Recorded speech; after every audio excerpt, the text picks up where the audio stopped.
es capaz para redarguir, para enseñar, para corregir, para instruir en justicia. Y el propósito final es que el hombre sea perfecto, enteramente preparado para todo quehacer humano. Y rompamos con los dualismos. La palabra de Dios debe ser la base para todo el ejercicio del ser humano. En cualquier área que Dios te haya llamado, los principios que deben regir tu vocación deben ser los principios de la palabra. Una sociedad que no tenga como fundamento la palabra será una sociedad en destrucción, será una sociedad que camine en tinieblas. Por eso afirmamos, hermanos, ni la tradición ni la costumbre están por encima de la Escritura. En el siglo XV, los sacerdotes, los cardenales e incluso el Papa mismo había establecido un sistema de costumbres, invocación a los santos, todo tipo de indulgencias y cada una de las cosas que eran iguales o incluso más importante que la palabra. Y por eso, hermanos, este es un mal del ser humano desde tiempos antiquísimos. De tal manera que Jesucristo en Marcos capítulo 7, versículo 13 dice: los fariseos, ustedes han invalidado la palabra de Dios por su tradición. Han transmitido muchas costumbres y tradiciones que están en contra de la palabra de Dios. Por lo tanto, mis amados hermanos, ninguna costumbre, ninguna tradición que no sea coherente con la palabra debe quitarse, porque solamente la palabra. Bueno, pastor, eso es doctrina y casi ya me empieza a dar sueño. Pero ¿qué implicaciones tiene esto? ¿Qué implicaciones? Que quizás es lo más importante. Aunque siempre voy a reafirmar que para tener una buena praxis debemos tener una buena doctrina. Por eso es importante recuperar estas doctrinas fundamentales. ¿Por qué es importante, antes de seguir hablando de historia y traer términos teológicos, qué implicaciones tiene esto para ti y para mí hoy? Esa es la gran pregunta. ¿Qué responsabilidad tenemos nosotros en cuanto a esta doctrina que decimos ser nuestra, o decimos ser nuestra? Solo la Escritura.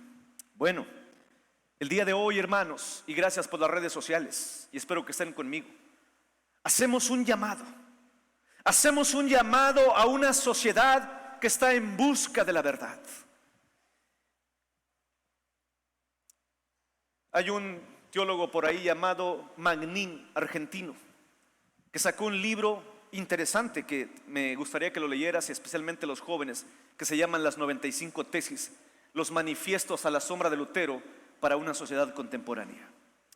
Y algo que me llama de él, hermanos, es que él dice: los que estamos viviendo en este año tenemos algo muy común a los que vivieron en el siglo XV o XVI.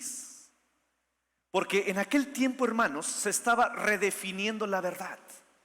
Se empezaban a hacer preguntas como: ¿la tierra es plana o redonda? ¿Quién es el centro de ¿Quién es el centro del universo? ¿Dios o el hombre? Y se empezó a alejar a Dios del centro y se puso a un hombre, no sé si ustedes recuerdan si fueron a la escuela, llamado Citripio, que está en un círculo y tiene varios brazos y pies.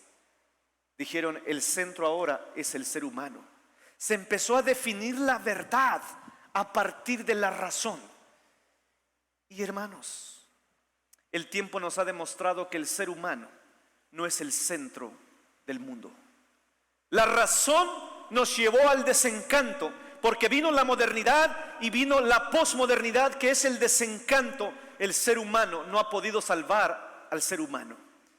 Pero ¿qué creen? El día de hoy también nos encontramos exactamente en el mismo punto. Nada más que ahora la verdad ya no se define a partir de la razón. Pienso y luego existo, decían allá. Ahora la verdad se define a partir del sentimiento. La verdad se define a partir de la emoción. Si yo me siento mujer, eso soy. Si yo me siento hombre atrapado en un cuerpo de mujer, nadie me tiene que contradecir, esa es mi verdad. Si yo hoy me siento un animal, porque ya hay un acta en Europa de alguien que dijo, yo me siento un animal. Tú vas escuchando hoy a los políticos y te van a decir, tú eres lo que sientes, esa es tu verdad. Asistí a una charla a la escuela de mi hija y tuve que regresar con ella platicando ampliamente porque le están enseñando identidad. Y cuando yo escuchaba la exposición de la maestra que les preguntaba, les decía, ¿quiénes somos? Y levanta una niñita la mano diciendo, lo que yo quiero ser. Lo que yo quiero ser, eso es lo que soy. Si yo un día quiero ser otra cosa y que siento que soy otra cosa, eso soy. La verdad, hermanos, hoy se define a partir de términos emocionales, pero también a través de filosofías orientales que comienzan a describir la verdad a partir de decir, tienes que conectarte con tu espíritu, tienes que conectarte con el universo. Pero además, vivimos en una cultura deshumanizante, que a una mujer le puedes llamar hombre, o es más, va caminando alguien que tú y dices, para mí esa es una mujer. Él dice, yo soy no binario, no sé qué soy. Ayer me sentía mujer, pero hoy me siento hombre, pero hoy no me siento nada de esos, soy no binario. Los artistas, los libros, las películas y todo está lleno a partir de decir, la verdad se define a partir de lo que tú sientas. La verdad, hermano, cuando la verdad se pone en la criatura, llegamos a cosas bestiálicas. ¿Sabes por qué? Porque hoy a los seres humanos se les puede llamar animales y a los animales se les puede llamar perrijos. Ya hay guarderías para perros. Los jóvenes de hoy dicen, ya no me quiero casar. Eso es algo retrógrada, anticuado, pero sí quiero tener casi como mis hijos perritos que los puedo llevar a la guardería para perros, hágame usted el favor. Pero las hay, y cada vez más cerca de nosotros, porque vivimos en una cultura donde se está deshumanizando. Pero además vivimos en el auge tecnológico, donde ya vas a poder ir a la oficina con tu avatar. Saber qué será eso, dicen unos hermanos, ¿no? Otros perciben su identidad a partir de lo que son en Facebook, a partir de lo que son en Twitter y tantas redes sociales. Hermanos, vivimos en una cultura donde la identidad se está definiendo a partir de la tecnología. Vivimos en una generación de cambios vertiginosos. Por lo tanto, a partir de aquí, nosotros como cristianos hacemos un manifiesto. La verdad no está en la emoción, la verdad no está en la filosofía, la verdad no está en la tecnología, la verdad está en la santa, bendita palabra de Dios. Solo la palabra de Dios me define y dice cuál es mi propósito. Hermanos, necesitamos llamar a nuestra sociedad a decir que hay una verdad absoluta. Sí, porque ahora nuestros hijos dicen, si tú eres cristiano, excelente, pero no te metas conmigo. Si tú eres de ese gremio, adelante, yo no me quiero meter contigo. Se llama nueva tolerancia. Principios que están rigiendo a una cultura progresista. Dimos un salto de miedo porque vimos a representantes presbiterianos tomando una foto con agendas progresistas. Y hoy hacemos un llamado. Ese llamado es decir, solo la palabra de Dios es la verdad. Porque Jesucristo dijo, santifícalos en tu verdad. Tu palabra es verdad. Es decir, hermanos, hay absolutos. Hoy en día te van a decir que si tú quieres ser cristiano, si tú quieres andar en el yoga, si tú quieres andar en Reiki, el punto no es que nos ofendamos. Todos somos seres humanos, todos somos hermanos, todos estamos medio de la Pachamama, que significa la gran creación. No importa, pero eso no es cierto. Hermanos, no se define la verdad a través de subjetivismos, es decir, de alguien que diga decir la verdad. Si no se somete a la palabra, no está en la verdad. Hermanos, Isaías capítulo 8 versículo 20 dice, a la ley y al testimonio deben someterse. Si no dijeren conforme a esto, es porque no les ha amanecido. La Nueva Traducción Viviente traduce así, escucha: busquen las instrucciones y las enseñanzas de Dios. Quienes contradicen o no viven de acuerdo a la palabra andan en tinieblas.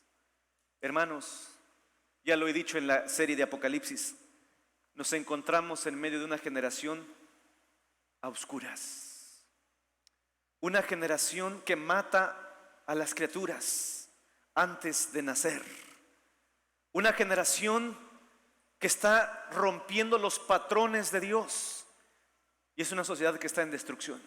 ¿Por qué? Porque no se ha sometido a la palabra. Pero no solamente llamamos a la sociedad. El día de hoy solo la Escritura es un llamado histórico a ti y a mí. Y siempre les diré, hermanos, la iglesia no es el pastor, la iglesia no es el consistorio, la iglesia somos cada uno de los que aquí estamos sentados. Por lo tanto, hago un llamado fuerte a que esta iglesia sea baluarte y sostén de la verdad.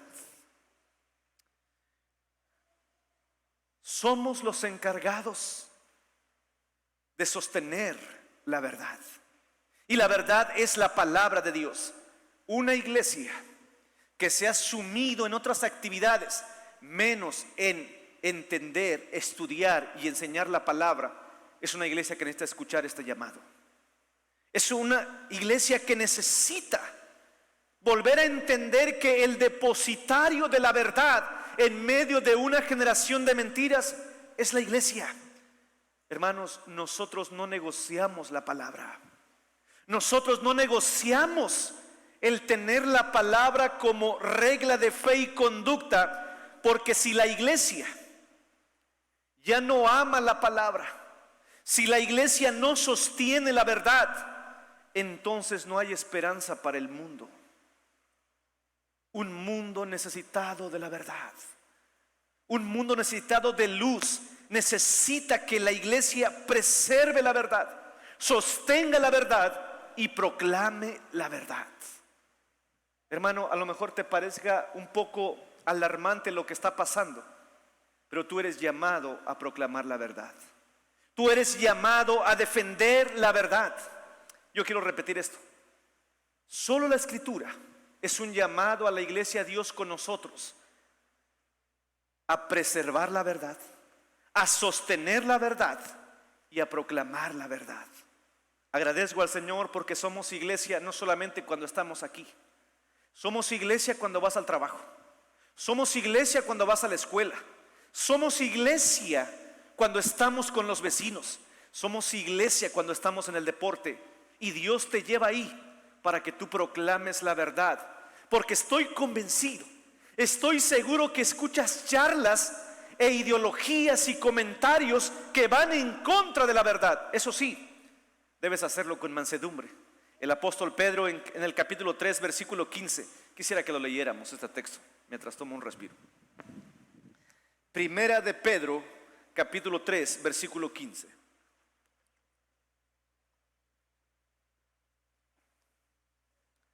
Ponte de pie y lo vamos a leer, por favor.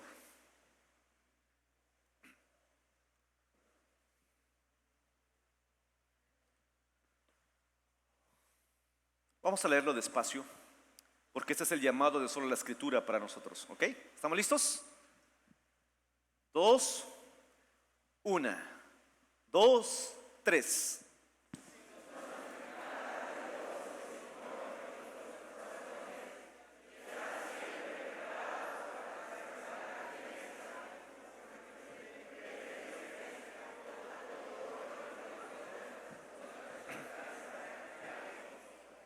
Pueden sentarse. La iglesia que somos tú y yo, somos llamados a presentar apología. Somos llamados a defender la verdad. Por lo tanto, hago un llamado a ustedes que estén preparados.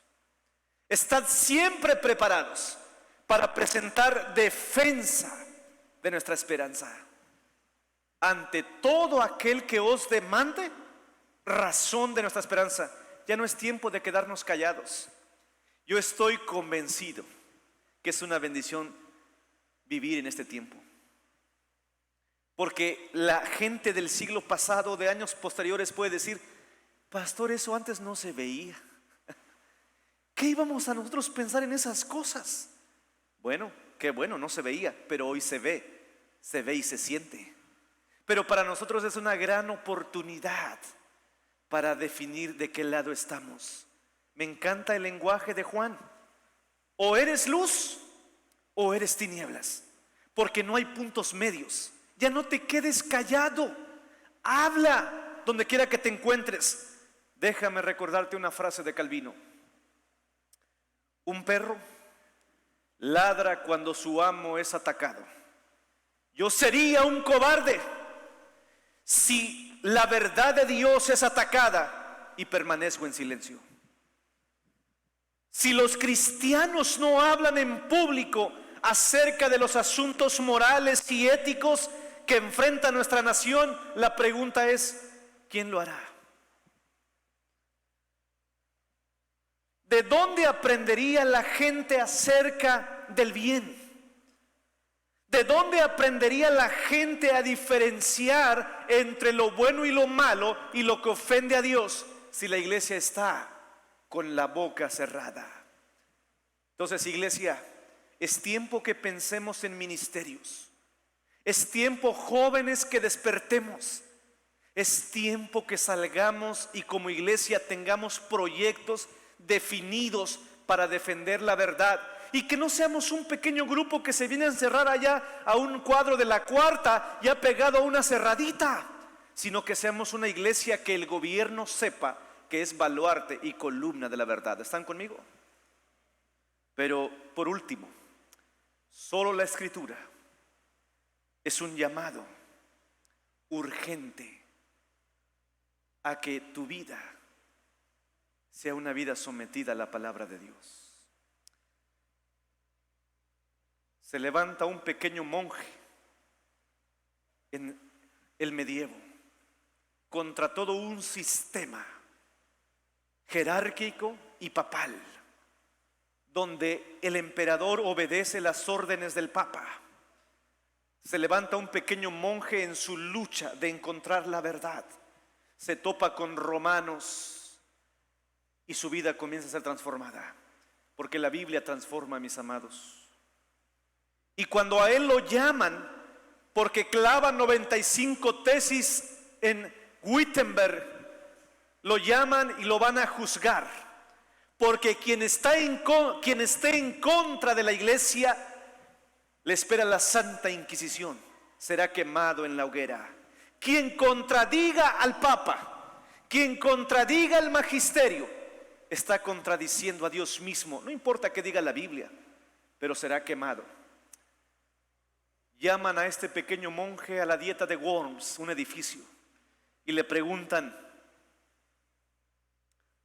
estimado hermano Martín, ¿se retracta usted de todo lo que ha escrito que blasfema contra la Santa Iglesia Católica Universal, Apostólica y Romana?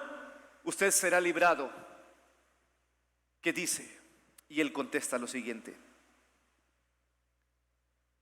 no quiero ni puedo retractarme a menos que se me pruebe por el testimonio de la Escritura o por medio de la razón que estoy equivocado.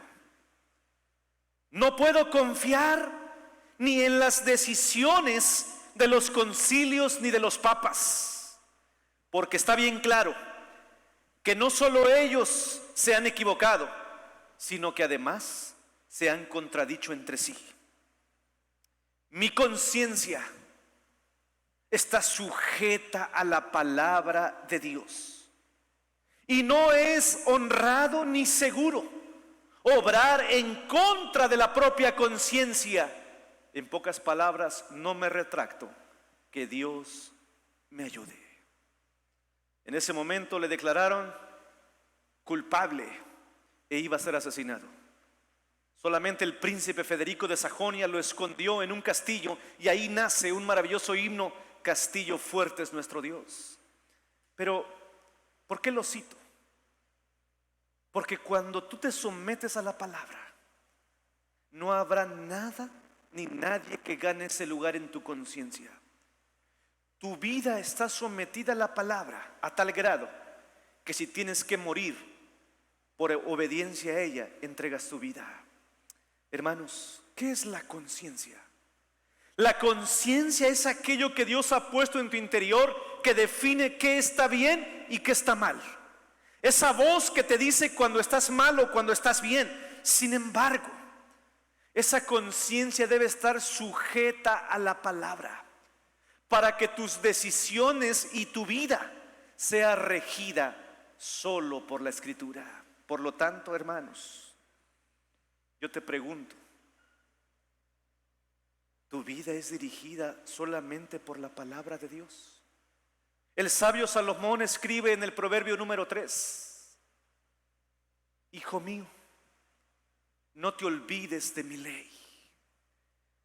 Pero además él dice: agárrate, fíate de Jehová de todo tu corazón y no te apoyes en tu propia opinión. No te apoyes en tu propia conciencia, sino que somete tu conciencia a la palabra de Dios. No confíes ni siquiera en tu propio corazón, porque perverso es el corazón, maldito es el corazón. ¿Quién lo conocerá? Pocas palabras está diciendo que la Biblia esté dirigiendo tu vida. Reconócelo en todos tus caminos y Él enderezará tus veredas. No seas sabio. No seas sabio en tu propia opinión.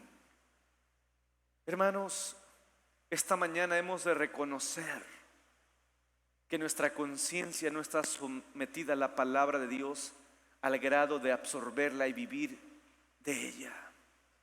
Por lo tanto, hermano, dice la palabra: teme a Jehová y apártate del mal. Porque cuando la palabra de Dios esté guiando tu vida, tu conciencia o tu espíritu o tu corazón, será medicina a tu cuerpo y refrigerio a tus huesos. ¿Qué en realidad está guiando tu vida? ¿Las voces de afuera?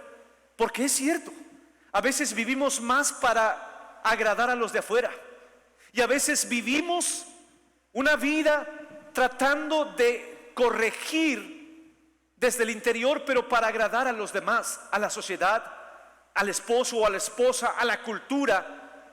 ¿Qué está dirigiendo tu vida? O quizás el mayor enemigo que tengas que vencer sea tu propio corazón, sea tu propia vida. Porque siendo sinceros, a veces ni siquiera tomamos en cuenta a Dios en nuestras decisiones diarias. No sometemos nuestra conciencia a la palabra de Dios. Ahora, yo también cierro diciendo que no se trata de bibliolatría, porque hay gente que idolatra la Biblia y llegas a su casa y en vez de la televisión está una Biblia en el centro, ¿no? Decía otra persona: pastor, yo aquí llevo mi Biblia en la guantera de mi coche. Pareciera que es un amuleto y cuando va a haber un accidente, la Biblia va a hacer este efecto, ¿no? Yo aquí al lado de mi cabecera, en mi buró, ahí está mi Biblia. Pues sigue siendo el mismo necio, porque la Biblia está ahí, no la toma, no la lee. Tampoco se trata de decir yo tengo la doctrina correcta. Tampoco se trata únicamente de decir yo tengo todas las 5 horas de la Reforma y conozco todos los credos y confesiones. Tampoco se trata únicamente de conocer la Biblia al revés y al derecho. Se trata de vivir una vida en transformación, una vida que evapore en todos sus poros la palabra de Dios. Yo cierro diciendo: ¿es para tu vida solo la palabra de Dios una realidad? Y me encanta porque los reformadores fueron intencionales: solo la Escritura, solo